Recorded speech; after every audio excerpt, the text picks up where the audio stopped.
The legal notice in my hands felt heavier than it should.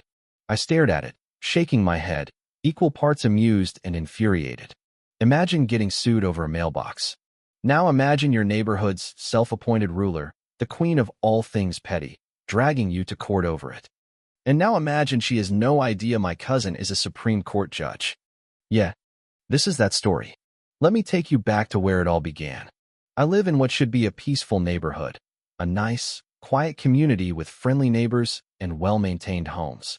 But lurking in the shadows, always watching, was one person who turned our suburban paradise into a bureaucratic nightmare. Karen. Her real name was Susan, but no one called her that, trust me. To us, she had always been HOA Karen, the self-proclaimed enforcer of community standards.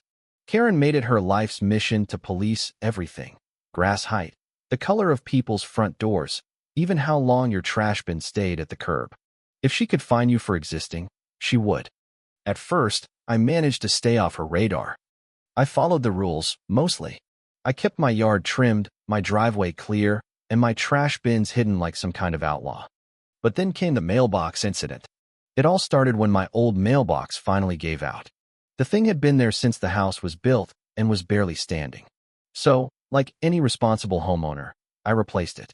I picked a nice, sturdy one that matched the neighborhood aesthetic. I even checked the HOA guidelines: white or black mailbox, regulation height, and no extravagant designs. Simple. Done. Problem solved, right? Wrong.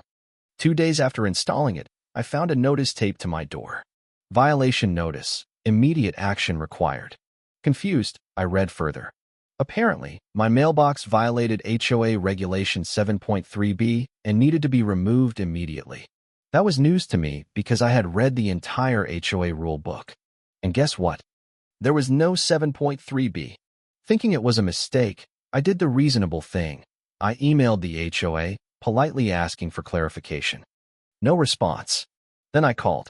Straight to voicemail. So, I decided to go directly to the source. Big mistake.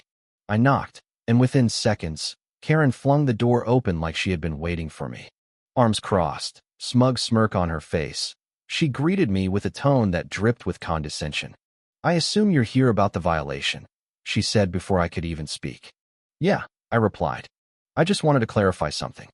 I checked the guidelines, and I don't see any L."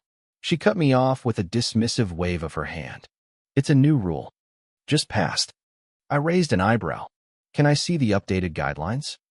Her smirk faltered for just a second before she recovered. "You can get a copy at the next HOA meeting." Translation: she was making this up as she went. "Look, Karen, the mailbox is within the original regulations. Can we just—" She leaned in, voice dropping to a patronizing whisper. "I suggest you comply before things get difficult." And with that, she shut the door in my face. I stood there for a moment, considering my options. I could fight it, sure, but was it worth the headache? Then I remembered who I was dealing with. If I gave in now, what would be next? Would she start fining me for the way I parked my car? For the color of my curtains? No, I wasn't backing down. The next morning, I woke up to another notice. This time with a fine attached. $50 for failure to comply. A day later, another fine. Now $100. Then $500. It was escalating fast, and she wasn't letting up. So, I did what any sane person would do. I took it to the HOA board. Unfortunately, the board was stacked with Karen's allies. At the meeting, she stood at the podium, dramatically explaining how my defiant attitude was a danger to the community. "If we allow one person to ignore the rules, where does it stop?" she proclaimed, shaking her head like a disappointed parent. I countered with facts. I showed them the rulebook, pointed out the non-existent 7.3b, and even cited other mailboxes in the neighborhood that were the exact same style as mine. The response? Blank stares. Some uncomfortable throat clearing. And then Karen's final blow. "If you refuse to comply," she said sweetly, "the HOA is prepared to take legal action." I actually laughed. "You're going to sue me over a mailbox?" She didn't even blink. "Yes."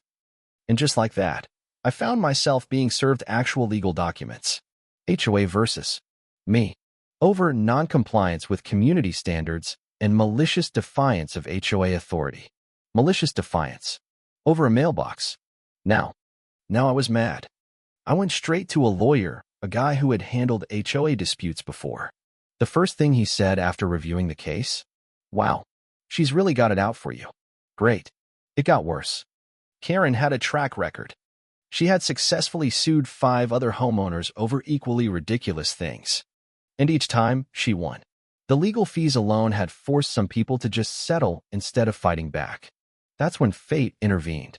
A few nights later, I was at a family dinner, venting about the whole mess, when my cousin, let's call him James, leaned in. Wait, she's suing you over a fake rule. Yep, I said, stabbing my fork into my food. And apparently, she wins these cases. James smirked. You need help with this? Here's what you need to know about James. He's not just any lawyer. He's a Supreme Court judge. Karen had no idea who she was messing with.